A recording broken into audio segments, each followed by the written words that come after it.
दोस्तों, चांद की सरजमीन पर भारत का नाम लिखने के बाद इस समय विक्रम लैंडर और रोवर प्रज्ञान गहरी नींद में सो चुके हैं।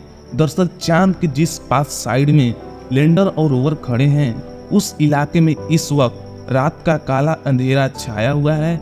वहाँ ऐसी कपकपाती हुई ठंड है कि अगर आप पानी का ग्लास भरकर ऊपर उछालो तो वो भी पानी कुछ ही सेकेंड में बर्फ बन जाएगा। वहीं बैटरी चार्ज करने के लिए सोलर पैनल्स को सौर ऊर्जा मिलना भी नामुमकिन है।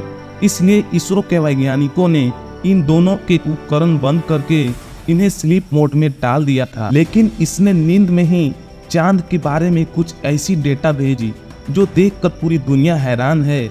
वही रात होने से पहले जब इसरो के वैज्ञानिक रोवर और लैंडर को स्लीप मोड में डालने की तैयारी कर रहे थे, तभी अचानक से ही चांद पर सीना ताने खड़ा विक्रम किसी हेलीकॉप्टर की तरह चांद की सतह पर उड़ने लगा, जिसे देख इसरो के वैज्ञानिक भी हैरान हो गए। तो उड़कर कहाँ भाग रहा था विक्रम, और सतह पर सोते सोते लैंडर ने इसरो को ऐसा कौन सा संदेश भेजा जिसके चर्चे पूरे विश्व भर में हो रहे हैं। जानने के लिए पूरा वीडियो जरूर देखें। दोस्तों, 23 अगस्त के दिन चांद पर लैंडिंग करने के बाद इसरो ने लैंडर विक्रम और रोवर प्रज्ञान को 14 दिन का रिसर्च मिशन दिया था। लेकिन इन दोनों के सुपर पावरफुल AI रोबोट ने अपने काम को सिर्फ 12 दिन में ही पूरा कर लिया, जिससे पूरी दुनिया को भारत के इन दोनों वीरों की ताकत का अंदाजा हो गया। जिसके बाद वैज्ञानिकों ने इसे स्लीप मोड में डाल दिया। लेकिन उन्हें यह बिल्कुल भी उम्मीद नहीं थी कि सोया हुआ लैंडर अचानक से जागकर ऐसा संदेश भेजेगा। दरअसल वैज्ञानिकों ने बताया कि 4 सितंबर को स्लीप मोड में जाने के बाद विक्रम लैंडर ने हफ्ते भर में अचानक से अपने एक उपकरण को ऑन किया था और इसरो के कमांड सेंटर को रात के समय चांद के खौफनाक मंजर की खबर भी दी थी। उसने कहा कि यहाँ तापमान काफी तेजी से कम हो रहा है और मुझे काफी ज्यादा ठंड महसूस हो रही है। जहाँ विक्रम लैंडर ने चांद के बारे में जो डेटा शेयर की, उसके मुताबिक इस वक्त जहाँ वो खड़ा है उस जगह का तापमान -200 डिग्री तक पहुँच चुका है और हर तरह से सिर्फ अंधेरा छाया हुआ है, जिसके वजह से लैंडर और रोवर के उपकरण में ठंड पड़ चुके हैं और उन्हें ऑन होने में दिक्कत आ सकती है। हालांकि दोस्तों, आपने फोटो में देखा होगा कि लैंडर विक्रम और रोवर प्रज्ञान पर एक सोने की परत चढ़ी हुई है, जिसे मल्टी लेयर्ड इंसुलेटर कहते हैं। यह एक तरह की थर्मल कोटिंग होती है जो किसी भी स्पेस क्राफ्ट को ज्यादा ठंड और ज्यादा गर्म तापमान से बचाने का काम करती है।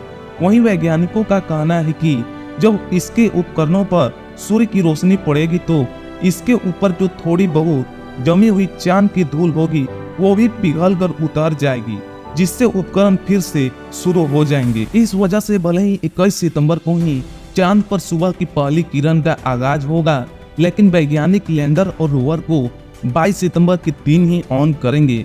दूसरी तरफ लैंडर विक्रम से 2 दिन पहले सो चुके रोवर प्रज्ञान ने लैंडर के जरिए इसरो को चांद के बारे में कुछ ऐसी डेटा भेज दी जिसने चांद को देखने का हमारा नजरिया ही बदल दिया। दरअसल चांद की सतह पर सफर करते हुए भारत के रोवर प्रज्ञान ने अपने लेजर स्पेक्ट्रोस्कोप और अल्फा पार्टिकल स्पेक्ट्रोमीटर की मदद से चांद की सतह पर कई खनिजों की खोज की थी। साथ ही इसने ऑक्सीजन की भी चांद पर खोज कर ली है। अब आपके दिमाग में यह सवाल आ रहा होगा कि चांद पर तो बिल्कुल पतला वातावरण है, तो उसमें ऑक्सीजन की लेयर कहां से आई? तो आपको बता दें कि ऑक्सीजन चांद के वातावरण में O2 फॉर्म में नहीं है, बल्कि चांद के पत्थर और मिट्टी में ऑक्सीजन के फॉर्म में मौजूद है, जो दूसरे खनिजों के आइटम के साथ जुड़ा हुआ है। यानी अब चांद पर इंसानी बस्ती बनाए जाएंगे तो ऑक्सीजन को जमीन से निकालकर सांस लेने और ईंधन के लिए इस्तेमाल कर सकते हैं। ऐसा करने के लिए अमेरिकी स्पेस एजेंसी नासा ने ऐसे उपकरण को भी खोज निकाला है, जिसके जरिए उन्होंने आज से 50 साल पहले चांद से कलेक्ट की गई लूनर सौर में से ऑक्सीजन को गैस के रूप में बाहर निकाल लिया है। साथियों, अगर आप सोच रहे होंगे कि चांद की मिट्टी पत्थरों में कितने ऑक्सीजन होगी, तो वैज्ञानिकों की रिपोर्ट के अनुसार चंद्रमा की सतह के सिर्फ टॉप लेयर में ही इतना ऑक्सीजन मौजूद है कि 8 बिलियन लोगों की 1 लाख साल की ऑक्सीजन की जरूरत पूरी हो सकती है। वहीं प्रज्ञान ने भी बताया कि चांद की सतह के टॉप लेयर के नीचे जमी हुई ग्लास बिल मौजूद है, जिसमें बर्फ के रूप में इतना ज्यादा पानी मौजूद है कि जो इंसानों के लाखों साल की जरूरत को पूरा कर सकता है। यानी दोस्तों, ऑक्सीजन और पानी के साथ अगर हम चांद पर ऐसा घर बना ले कि जिनकी दीवारें चांद के बदलते तापमान को झेलकर अंदर किसानों को रहने लायक तापमान दे सके, तो चांद पर रहना संभव हो सकता है। हालांकि इसके बारे में फिर कभी डिटेल में बात करेंगे। फिलहाल विक्रम लैंडर के उस करिश्मे को देखते हैं जो उसने सोने से पहले किया है। दोस्तों, रोवर को स्लीप मोड में डालने के बाद जब इसरो के वैज्ञानिक लैंडर को स्लीप मोड में डाल रहे थे, तभी उसने अचानक से किसी हेलीकॉप्टर की तरह चांद पर सीधी उड़ान भरी और चांद के पतले वातावरण को चीरते हुए हवा में टहलने लगा था और एक बार फिर से सतह पर अपने पैर रखकर सावधान होकर खड़ा हो गया।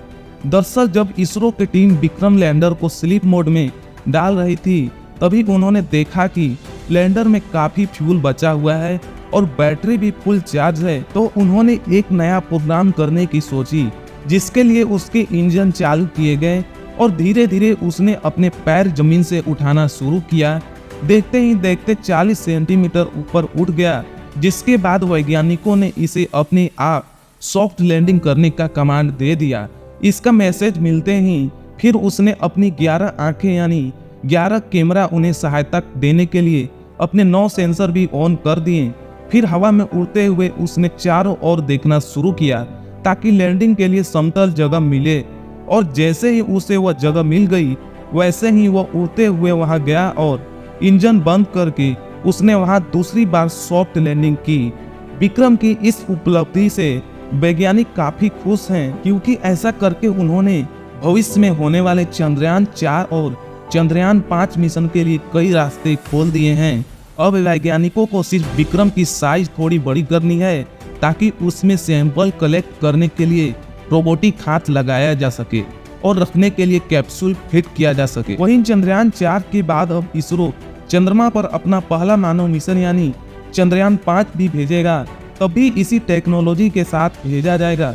बस विक्रम को थोड़ा बड़ा किया जाएगा और इनके अंदर 3 एस्ट्रोनॉट के बैठने के लिए कैबिन बनाई जाएगी और इसमें इंसानों को बिठाकर 2027 तक चांद पर भेजा जा सकता है।